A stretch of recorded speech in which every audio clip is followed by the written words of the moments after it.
అందరికీ మోకాలు అరగాల్సిందేనా? అరగడం కంప్లీట్‌గా ఆపచ్చా? ఇలా సినిమాలో మిరాకిల్స్ జరగాల్సిందే తప్ప నిజ జీవితంలో అలా ఉండదు. నీ ఆస్టియో ఆర్థరైటిస్ అనేది వయసు రీత్యా వచ్చే మోకాలు అరుగుదల సమస్య. మోకాల్లోని గుజ్జు వయసు పెరిగే కొద్దీ మనము చేసే పనులతో వేర్ అండ్ టేర్కి గురై అరుగుతూ ఉంటుంది. ఫర్ ఎగ్జాంపుల్, ఒక కార్ టైర్ ఎలా పడితే అలా రఫ్ అండ్ టఫ్గా వాడితే ఒక 1 to 2 ఇయర్స్లో అరిగిపోతుంది.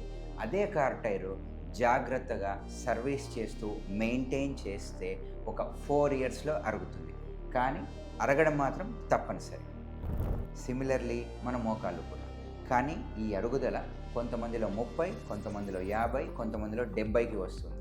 దీన్ని డిసైడ్ చేసే ఫ్యాక్టర్స్ ఏంటంటే మోకాలికి తగిలే తీవ్రమైన గాయాలు, దానివలన మెనిస్కస్ లిగమెంట్స్ డ్యామేజ్ అవ్వడం, బోన్స్ ఫ్రాక్చర్ అయ్యి మోకాలు వంకరపోవడం, ఒబేసిటీ అధిక బరువు, లైఫ్ స్టైల్, మోకాల మీద అధిక ఒత్తిడి పడే పనులు చేసే వాళ్ళలో, స్పోర్ట్స్ హెవీ వెయిట్స్ ఎత్తే వాళ్ళలో, హెరిడిటరీ వంశపారపర్యంగా, కొన్ని రకాల కీళ్ళవాతాలు, మెయిన్లీ రుమటాయిడ్ ఆర్థరైటిస్.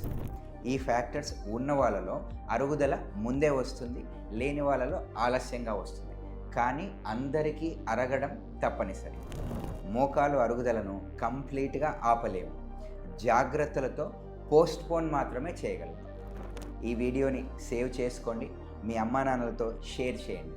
ఎందుకంటే వయసు పెరగడం మన చేతుల్లో లేదు, కానీ మోకాల్ని ఆరోగ్యంగా ఉంచుకోవడం మన చేతుల్లోనే ఉంది.